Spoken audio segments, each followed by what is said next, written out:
Are you looking for ways to change your life? Mindsets that will literally help you achieve your goals and give you the best life that you're looking for? Today, we're going to talk about that.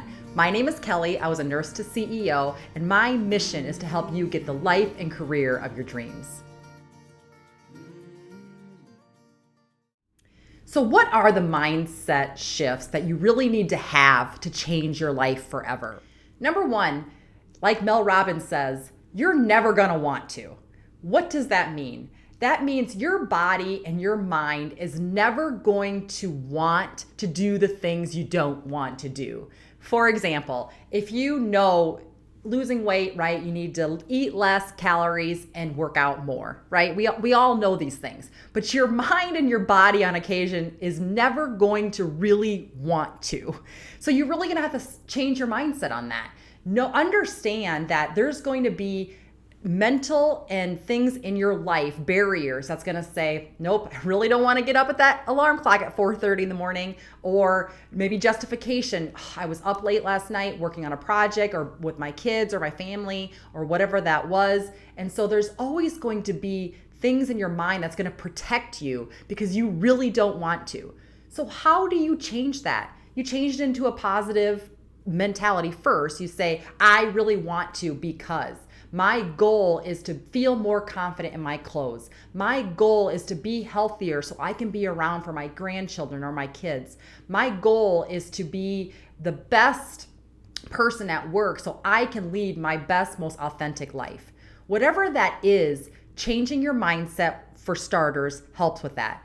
But you also need to put things in place to help with those barriers. So I had to do little habits of change to help me get to the healthy weight that I wanted to be for myself. And it wasn't all at once. I had to do small habits of change and change my mindset to have this happen. Is it perfect every day? No. And anybody that tells you that is lying. It is hard. And so I have to look at those mindset shift changes. And like Mel Robbins says, you're never going to want to. Number two, don't compare yourself to others. And this can be really hard, right? Especially in the world of social media that we live in. We're all seeing the best parts of everyone else, right? It's very rare that we see the things that aren't going so well. And so don't compare yourself to others. Everyone's journey is different. My mission here, yes, I became a nurse to CEO, but my journey wasn't all easy. My journey still continues to be challenging at times. And my journey wasn't something that I thought right in the beginning that I was going to be able to be a CEO. And I've said this before, and I'll say this again. I was a BC student. I was a BC student at best, probably. And so I had to learn other softer skills into how to communicate well. I didn't know or believe in myself that I would even ever think about being a CEO at some point. But I had a journey on the way that got me to this pathway. And so the mindset shift was, I didn't think about what is or why can't I. I started looking at what can I change? What habits can I do to improve myself?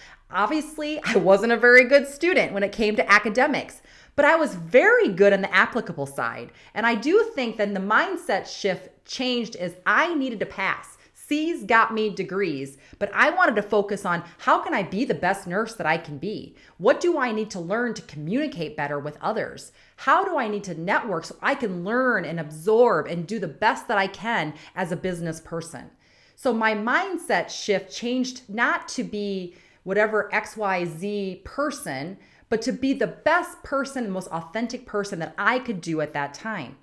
But that was my journey. So what is your journey? What goals are you looking at? Don't compare yourself to others, but learn from it. Learn from where do I feel the most passionate about something and what do I have the most fear on so I can continue on my journey, on your journey to the pathway that's meant for you.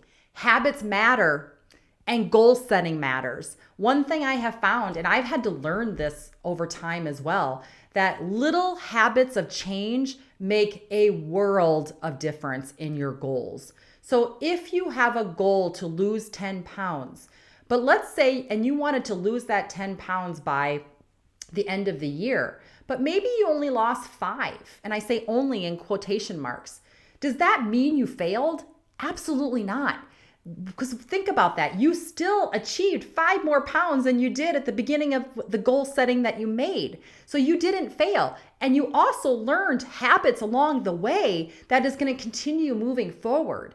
So even though you have goals, habits that get you to the goal actually make more of a difference in the long run, because those small habits of change continue on moving forward as you continue on your journey. Positive and negative thoughts matter. The impressions you give others is the impression and perception they have on you. It may not be the actual truth, but it is the impression they have, and it's that person's truth. So what kind of negative and positive impressions and thoughts are you giving?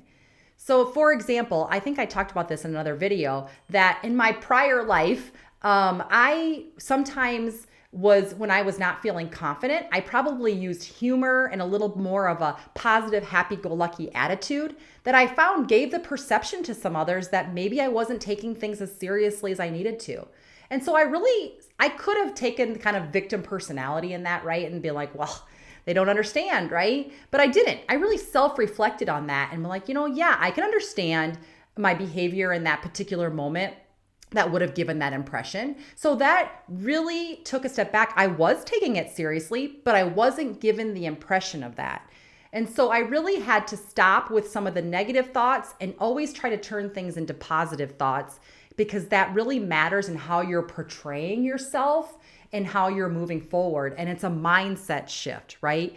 Having positive thoughts, you start having positive outcomes, and you start looking for ways to be more positive, which also will help you move forward in your journey. And it changes the mindset so you can be more successful from those negative thoughts.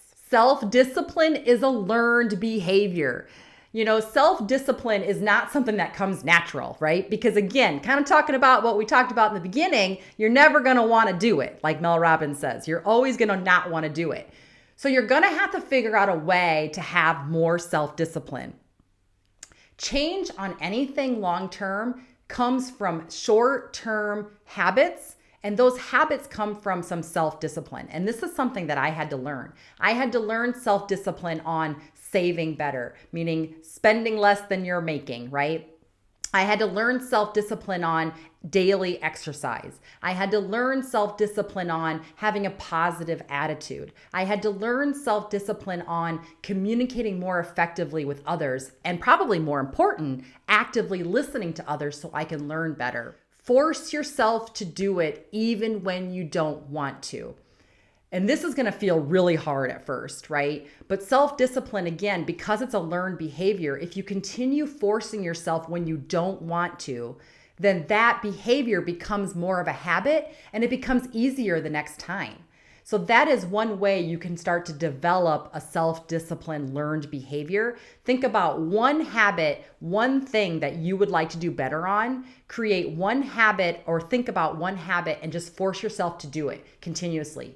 Particularly when you could probably justify a reason not to do it. When you push through that barrier of justification, that self-discipline just continues to grow and you continue to add more habits. High emotional intelligence creates better relationships, especially with your kids and in your personal and work life. So what does that mean? And I have a video that talks about what is emotional intelligence and how it can actually help your personal brand. But when you have a higher emotional intelligence, what that means is you're very self-aware of how you react to others, and frankly, how others are reacting as well. When you can understand that and you can start to develop that emotional intelligence better, you have better relationships with others because you're no longer reacting emotionally to other people. You're taking a step back and you're very thoughtfully considering how you want to react.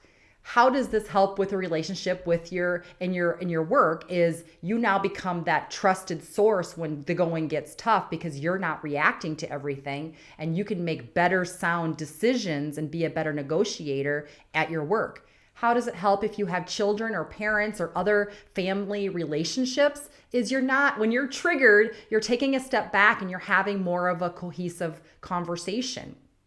And we know, like I have teenagers and I have college-aged kids.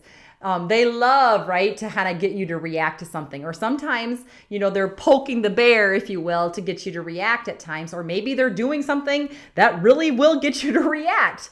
If you take a step back and you take a deep breath and you talk to them in a way that you would want to be communicated with, it really does build that relationship. Because if you react, they become defensive or you become defensive and communication breaks down. So think about that the next time you're having a conversation, either in your work or your personal life, and how are you reacting to that? Having a mindset shift on emotional intelligence will transform your life forever. So these are some habits that you can do and some mindset shifts that you can do that will transform your life, that have helped me get the life and career of my dreams, that I'm hoping I can help with you get the life and career of your dreams. Hopefully you found this helpful. If you found this helpful, please give it a like and subscribe. It really helps move my channel forward, and we will talk soon.